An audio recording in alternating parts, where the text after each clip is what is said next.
Hey guys, how's it going today? Um, I wanted to go through a list of because every once in a while somebody will ask me, what's a good pedal to build for somebody that's just starting in the hobby?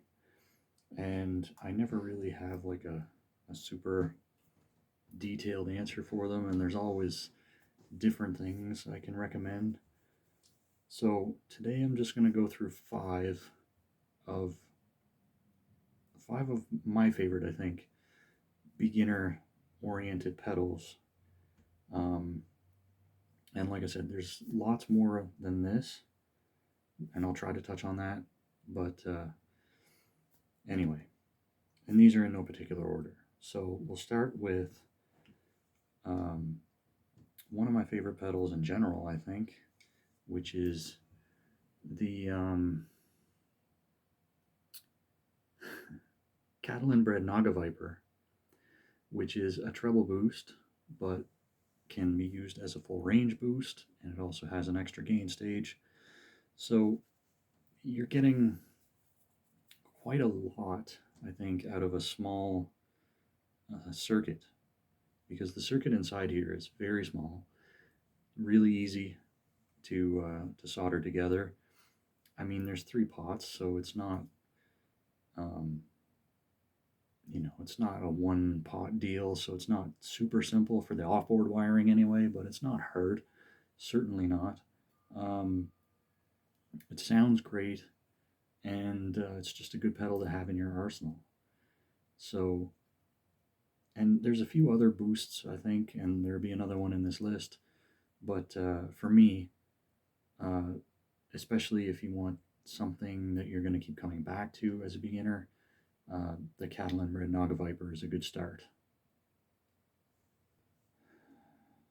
So next up, I decided to go with the Earthquaker Devices Black Eye Boost, which is a variation of the ZVEC Super Hard On Boost, which is also very simple. Um, Can't go wrong with either of those. And on mine, what I like to do when I build these is add a clipping switch. So this one has four different clipping options just because I had an extra rotary switch I wasn't using. But just the stock one knob boost is great by itself. So yeah, there are several variations of this.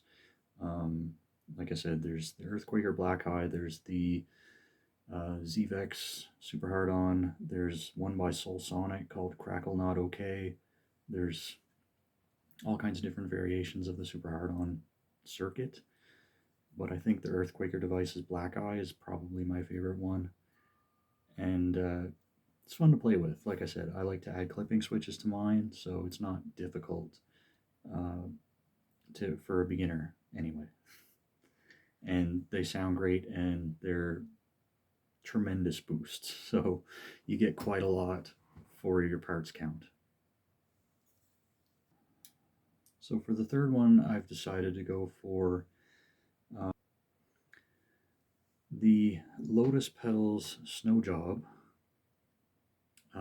This is another low parts count, and it's sort of a boost, but it's really an overdrive.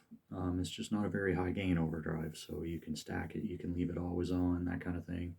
It's really versatile for stuff like that. Just two knobs and a switch, and yeah, nothing super difficult here, and sounds great. Um, the switch just adds, I think, a bit of extra clipping, if I remember correctly, and you can tailor that. So if you like asymmetrical clipping, you can put that in the circuit instead of what they have there for stock, which I think is symmetrical. If you like LED clipping, you can throw that in there. It's not difficult. And it's once again, it's another small circuit. So pretty easy to wrap your head around, and not a whole lot that can go wrong. And once again, sounds great. So for pedal number 4, or circuit number 4, I should say, I've decided to go with uh, NPN Silicon Fuzz Face. Um, The fuzz face circuit is very small, and if you want to get into like the mojo kind of shit, you can go down that rabbit hole and spend all your time and money on germanium transistors and their temperaments. But the if you use NPN silicon transistors, which are easy to come by, and you don't even have to get low gain ones, although the lower the gain, the better it seems to sound. So there is that, but even low gain ones are not difficult to find, and they are a hell of a lot cheaper than buying germanium and more reliable.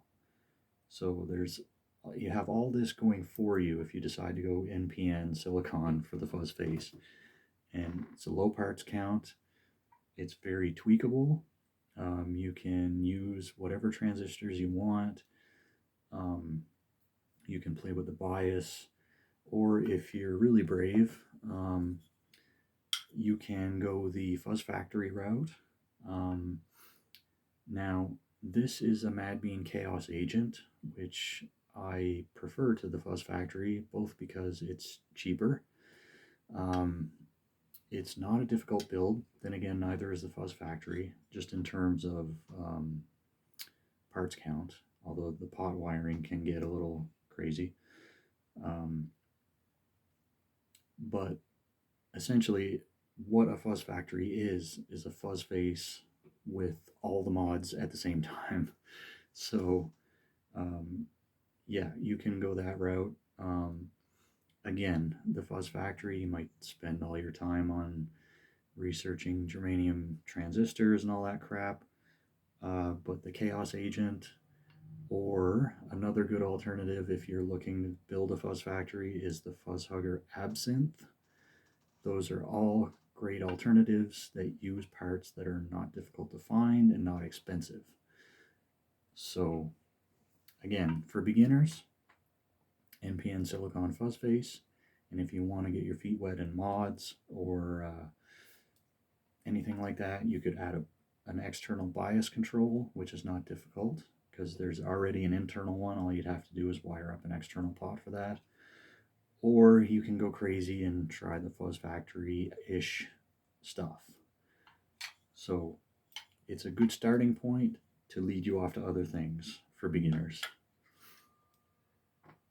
So lastly, I decided to go with a delay. Now, delays aren't usually beginner friendly because they're higher parts count. There's a lot more that can go wrong, that kind of thing. But really, most of the beginner circuits are going to be fuzzes, boosts, and simple overdrives. So if you want something different, which is still not too difficult, but it is a step up from the stuff that I showed you, I would try the crap-fi delay. Now mine is a bit more complicated than the stock crap-fi delay circuit, but again, it's not difficult in terms of delays. It is more difficult than the stuff I showed you before, but if you're trying to build yourself a delay, I would go with this because I think it's the simplest delay that there is available to build. So, other than the usual fuzz, boost, overdrive stuff, this can get you into modulation or delay. So this is another sort of jumping off point where this is the easiest to build. And if you successfully build one of these, then you can move on to more and more complicated things, I think. So I think this is a good place to start if you're looking for beginner delay circuits anyway.